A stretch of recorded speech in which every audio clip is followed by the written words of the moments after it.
Bonjour à tous. Suite à tous les problèmes actuellement soulevés dans les médias sur la qualité des céréales, et notamment l'une des plus cultivées, le blé, et les conséquences que cela peut engendrer sur la santé de certaines personnes, telles que la maladie cœliaque, l'intolérance au gluten, les douleurs articulaires, et j'en passe, je vous propose cette vidéo afin de vous permettre de fabriquer chez vous et avec un minimum de matériel, un pain biologique au levain naturel, aux qualités nutritives et gustatives inégalées, que vous pourrez conserver de 4 à 8 jours. Je vais vous décrire toutes les étapes qui vont vous permettre d'obtenir 1,6 kg de pâte, soit environ 1,3 kg après cuisson, pour faire 2 pains en boule ou en lot. En complément de cette vidéo, vous trouverez un fichier où sont décrites toutes les étapes de réalisation de la recette. Pour la fabrication du levain, je vous ai fait un autre tutoriel avec photo qui s'intitule « Faire son levain naturel ». Avant de réaliser cette recette, vous devez préparer vos ustensiles. Donc, un saladier, une balance, un thermomètre, une minuterie, une spatule, une corne. Et maintenant, on va passer aux ingrédients. Donc, 600 g de farine de froment type 150, biologique. 150 g de farine de seigle type 170, biologique, non hybridée. 16 g de sel de Guérande. 600 g d'eau de source. Et 225 g de levain. Le levain a été fait avec de la farine de seigle non hybridée type 170. Pour obtenir un bon résultat et un produit régulier, il faut une température de base de 64 degrés. Pour obtenir cette température de base de 64 degrés, il faut prendre la température de la pièce et la température de la farine. Additionner ces deux températures et les déduire de la température de base. Le résultat vous donne la température de l'eau à incorporer. Exemple, ce matin ma cuisine est à 23 degrés, ma farine à 23 degrés est égale 46 degrés, 64 moins 46 est égale 18 degrés. Donc la température que je vais incorporer dans ma farine va être à 18 degrés. En été, prévoir une bouteille d'eau de source au réfrigérateur, et à l'inverse, en période d'hiver, il faudra chauffer l'eau. Mon levain est dans le saladier. Je vais mettre en premier l'eau de source sur le levain.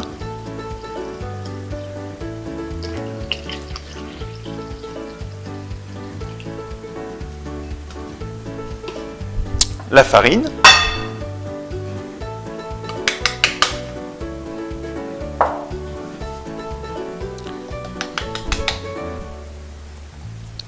Le sel.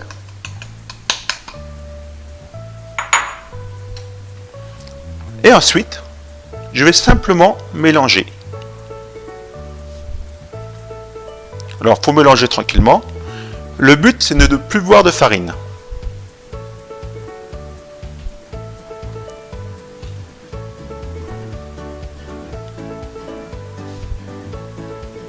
Alors, ça va vous prendre 2 minutes.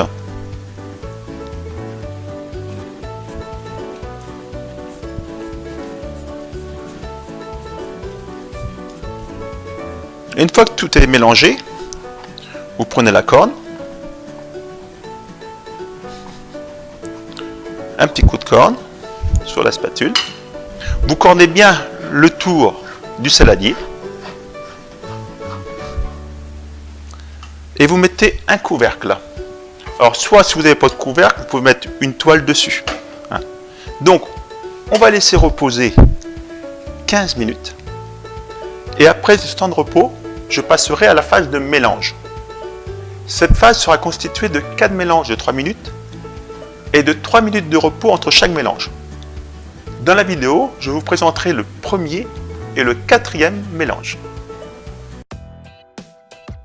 Les 15 minutes se sont écoulées. On va passer maintenant à la phase de mélange.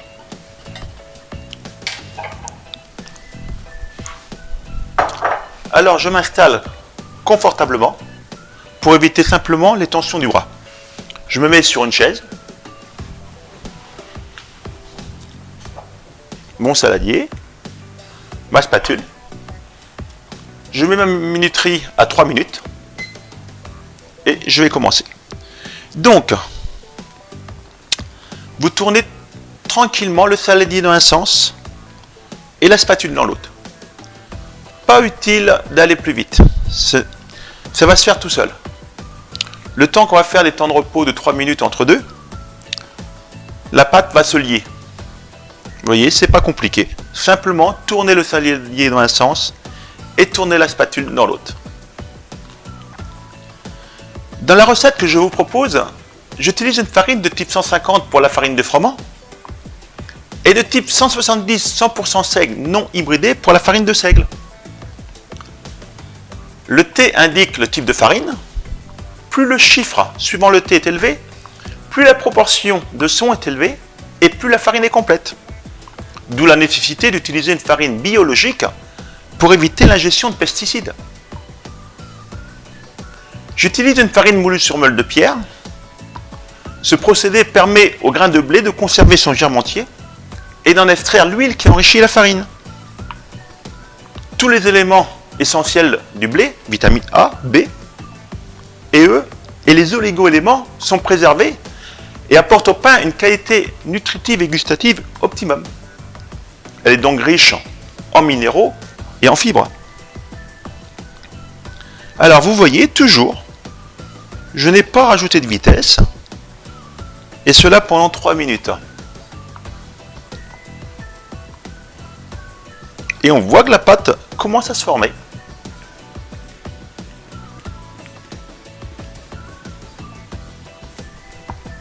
Alors ça colle au fond du saladier, c'est normal.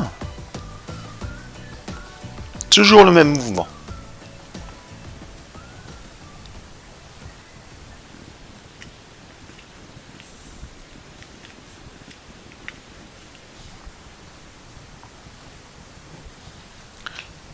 Les 3 minutes vont s'écouler.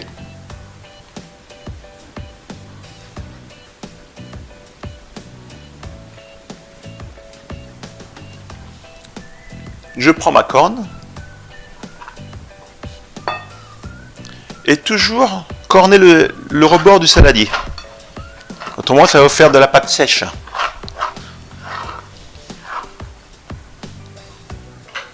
Et on va laisser reposer pendant 3 minutes. Maintenant, nous arrivons au quatrième mélange. Je mets ma minuterie à 3 minutes. C'est parti. Et on va faire la même chose. Hop, on reprend.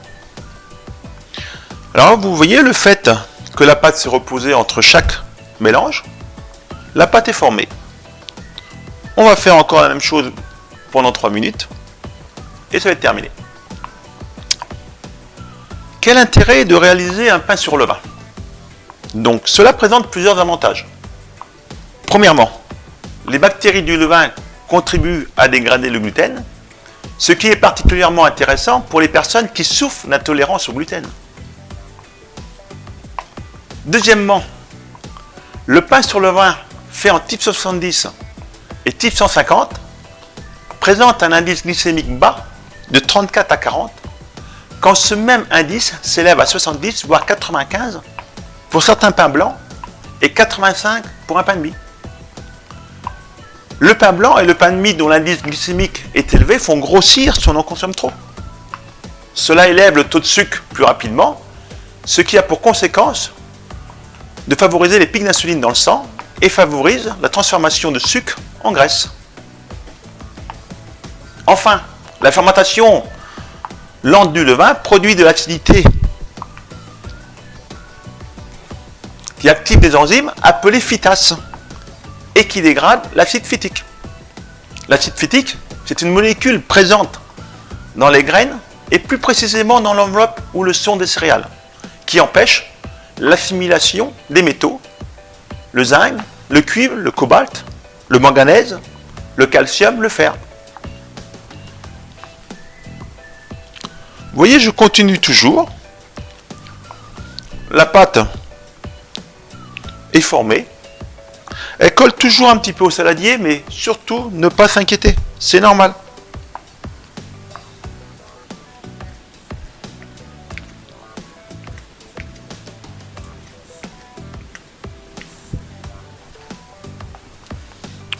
Le fait de tourner tranquillement comme ça, vous incorporez de l'air sur la pâte. Et vous voyez, c'est pour ça que là, ça commence à faire des bulles. Ça veut dire que votre pâte, elle est pétrie. Les 3 minutes s'écoulent. Donc, je prends ma corne.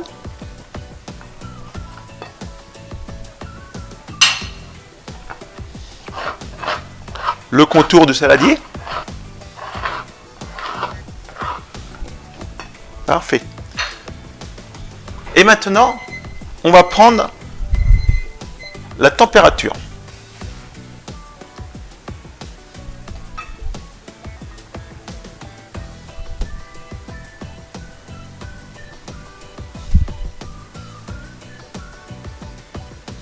Donc très bien, vous voyez, la température est à 22 degrés, donc c'est parfait. Ça doit faire entre 22 et 24 degrés. On va passer maintenant au pointage. Donc on va laisser 4h30. Mais au bout de 2 heures, on va faire un rabat. Alors, cette étape n'est pas obligatoire. Simplement, elle donne du corps à la pâte et c'est plus facile à travailler pour l'étape suivante.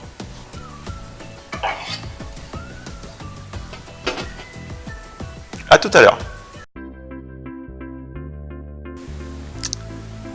Cela fait 2h15 que la pâte repose. C'est ce qu'on appelle le pointage. Alors, sur la recette, je vous ai marqué, comme tout à l'heure, je vous ai dit 2 heures, mais on peut faire le rabat à 2h30. Il n'y a pas de problème. Hein. C'est comme pour le temps de pointage. Je marque sur la recette 4h30. On peut aller jusqu'à 5h. Il n'y a aucun souci. Donc, je vais prendre la spatule. Et tout simplement, je vais faire la même chose que tout à l'heure. Je vais retourner le saladier dans un sens et la spatule dans l'autre. Et il faut simplement que le saladier fasse 2 tours en fait de compte. Si c'est un peu plus, si vous avez peur, vous faites un 3e tour. Vous voyez? Et la pâte va tourner.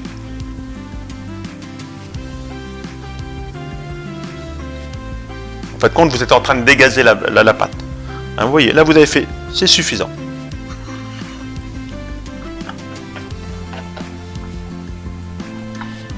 En fait de compte, on dégage en gros. Hein. Ensuite, il faut recorner, ne jamais avoir de pâte, autrement ça durcit sur les côtés, c'est pas bien. Et on va remettre le couvercle. Et maintenant, on va laisser encore 2 heures, 2h15, avant de faire la mise en forme. Donc, moi je mets une toile sur mon marbre. Vous pouvez faire la même chose sur une table pour éviter de mettre de la farine partout. Donc, je vais enlever mon couvercle. Vous avez vu, la pâte a poussé. Ça va faire pratiquement 5 heures. Donc, vous pouvez le faire au bout de 4h30 ou 5 heures. Donc, il faut bien fariner dans un premier temps, mais vraiment bien fariner la toile. Le surplus de farine que vous allez mettre, vous pouvez le récupérer après. Que si vous ne farinez pas assez, ça va coller à la pâte. Ensuite, je mets de la farine au-dessus de mon saladier. Donc, je vais faire que des choses simples, qui soient faciles. Je prends ma corne, je vide simplement mon saladier, vous voyez, et la pâte est venue. Ensuite, comme j'ai décidé de faire 2 pains, je vais diviser la pâte en 2. Je remets un petit peu de farine dessus. Je vais prendre un coupe-pâte et diviser en 2. Et ce qui s'appelle la mise en forme, en fait, compte est de donner une forme à la pâte. Vous prenez chaque extrémité, vous voyez, chaque extrémité. Je fais des choses simples. Vous retournez la pâte, vous la faites tourner entre vos doigts légèrement, et là, la partie lisse, vous allez la mettre dessous. Et on fait la même chose pour l'autre. Vous voyez, vous prenez une extrémité, l'autre extrémité, l'autre, et après vous retournez et vous faites glisser dans vos doigts. Simplement, vous voyez. Et là, on va retourner la pâte, et maintenant, on va laisser reposer entre 20 et 30 minutes. Donc ceci est important pour pouvoir façonner 2 pains tout à l'heure. Donc maintenant, on va passer à la phase façonnage. Donc j'avais mis une petite toile au-dessus pour éviter le croûtage. Donc, vous prenez une grille de four. Dessus, vous mettez une feuille de papier cuisson. Et là, je vais vous faire un pain rond et ici, un pain long. Donc, le pain rond qu'on appelle une tourte et le pain long, un bâtard. Donc, je vais faire des choses toutes simples que vous puissiez le refaire. Donc, pourquoi j'ai mis la soudure au-dessus? Tout simplement, si j'avais inversé comme on devrait faire, la farine serait à l'intérieur de votre pain. Donc ça, je vais éviter. Je vous fais que des choses simples. Vous voyez, vous reprenez le pâton. Là, il ne colle pas comme il était sur de la farine. Vous allez simplement dégazer légèrement. Que des choses toutes simples. Vous prenez une extrémité, l'autre, et vous allez tourner simplement en rond comme ça. Tout simplement. Et vous ramenez simplement au centre. Ce n'est pas compliqué. Vous retournez. Et sur place, si ça colle un petit peu, vous posez vos mains sur la toile, comme nous avons mis de la farine, il ne faut pas que ça vous colle au doigt. Et après, vous allez tourner légèrement, vous voyez, et la pâte se lisse, et vous allez avoir une belle boule, comme chez le boulanger. Et vous la posez sur votre grille. Maintenant, on la met sur le côté. On va faire maintenant la même chose avec le pain long. Donc, si vos mains collent, pas de problème. Vous posez la main sur la toile, vous les frottez, il ne faut pas que ça colle. Vous reprenez l'autre bâton. Là, c'est la même chose. Vous posez, vous dégazez légèrement. Vous allez prendre l'extrémité droite, vous allez remettre sur le milieu, sur le centre. L'extrémité gauche, vous voyez, tout simplement. Et ensuite, vous aplatissez légèrement. Et là, vous allez reprendre le haut pour ramener sur le milieu, tout simplement. Sans effort. Et là, vous allez tourner. Tout simplement. Vous voyez, j'ai fait que des choses simples. Là, j'aurais pu le faire un peu plus long si j'avais plus de pâte. Mais là, je vais vous avoir fait un petit bâtard. Et ensuite, vous le posez sur la feuille de papier cuisson. D'accord? Alors. Donc, on va passer maintenant à la phase d'après. On va laisser, normalement, entre 2h et 2h30. Si ma pièce est à 18 degrés. Moi, aujourd'hui, il fait 23 dans ma cuisine, degrés. Donc, je vais laisser entre 1h30 et 2h. Je vais simplement mettre une toile dessus pour toujours éviter le croûtage. Et on va le faire tranquillement pousser. Et maintenant, on va passer à la phase de la cuisson. Donc, j'ai programmé mon four sur seule voûte. J'ai mis mon four au maximum. Moi, c'est 270 degrés. Dedans, j'ai mis un lèche-frite qui est sur la sole de four, qui va me permettre de mettre de l'eau pour que ça fasse de la buée. Donc, maintenant, on va passer à la coupe des pains. Alors, je prends une lame à rasoir que je mets sur un porte-lame. Si vous n'avez pas de lame à rasoir, vous prenez un cutter. Et vous ferez la même chose avec une lame de cutter. Donc on va faire des choses toutes simples que vous puissiez le refaire. Un coup de lame, 2 coups de lame, 3 coups de lame, 4 coups de lame dans un sens. Puis la même chose dans l'autre sens. Donc ça c'est pour le pain en long.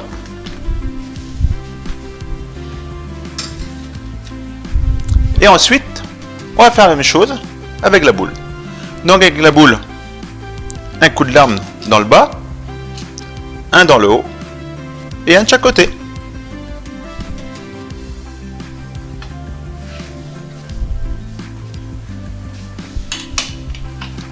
Alors, j'ouvre mon four.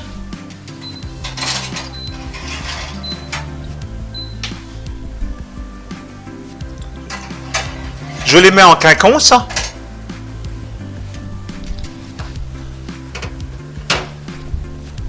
Et je vais mettre l'eau sur le lèche-frite. Et vous allez voir. Et vous entendez la buée.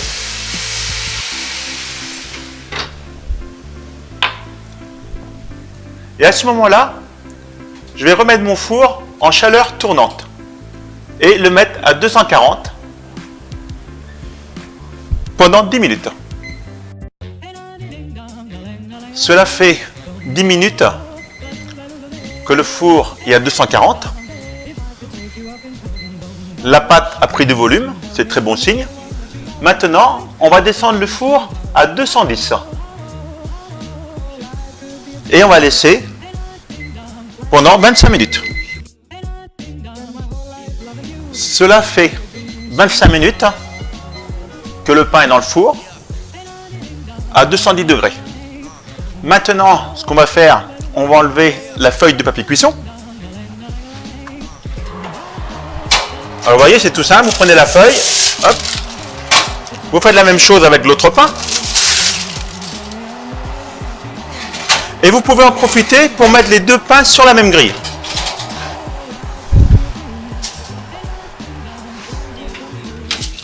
Et maintenant, on va descendre le four à 180 degrés pendant 25 minutes. Et la cuisson, normalement, sera terminée. Alors, il faut savoir que si j'avais fait deux pains longs, j'aurais pu mettre directement les deux pains sur la même grille. Moi, à titre personnel, je fais 4 pains. Je fais une fois 2 grilles et ça me fait les 4 pains. On arrive en fin de cuisson. Cela va faire 25 minutes à 180 degrés. Donc surtout n'hésitez pas. Si votre pain n'était pas assez cuit, on va voir tout à l'heure, je vais vous faire voir. S'il ne sonne pas le creux, il faut le remettre une dizaine de minutes. Mais au contraire, vérifiez 15 minutes avant la fin de la cuisson, suivant les fours. Il y a des fours et ça va prendre plus vite couleur. Alors vous descendez encore le four, vous pouvez terminer à 160 degrés, il n'y a aucun souci.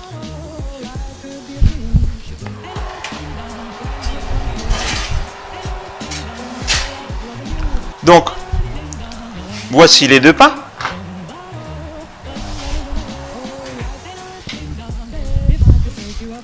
Alors ce qui est important, c'est de voir si votre pain sonne le creux. Donc vous prenez un torchon pour ne pas vous rouler. Et là, vous tapez dessous, il est cuit. Vous faites la même chose avec la tourte. Là, votre pain est cuit. Donc, vous voyez, vous avez un pain en long et une boule. Donc, avant de le couper, vous attendez une douzaine d'heures et vous le laissez sur une grille. Voilà le moment du résultat. Je vous ai coupé les deux pains. Donc là, vous avez la boule qui est coupée. Alors, il faut savoir que si on avait utilisé une farine type 80, vous auriez un pain plus volumineux. Moi, ce n'est pas le but de rechercher. Le but de rechercher, c'était de faire un pain de grande qualité nutritive et excellent pour la santé. Alors, je vous ai coupé une tranche. Elle a une très bonne odeur. Vous avez une mie alvéolée, pas trop serrée, donc très bien. La même chose pour le pain en long. La mie est très belle, aérée. Ça, c'est un pain qui va se conserver de 4 à 5 jours sans problème. Pour avoir un pain de grande qualité nutritive, aujourd'hui, il faut une farine de très grande qualité et une farine biologique. Après avoir testé plusieurs marques de farine biologique dans des magasins spécialisés, mon choix s'est porté sur le Moulin du Don. Si vous êtes intéressé, vous pouvez cliquer sur le lien joint à cette vidéo où vous aurez ainsi accès à toute la gamme des farines du Moulin du Don. Je pense maintenant vous avez tous les éléments en main. Il ne vous reste plus qu'à les mettre en pratique. Merci d'avoir regardé cette vidéo et surtout n'hésitez pas à la faire partager. Merci à tous.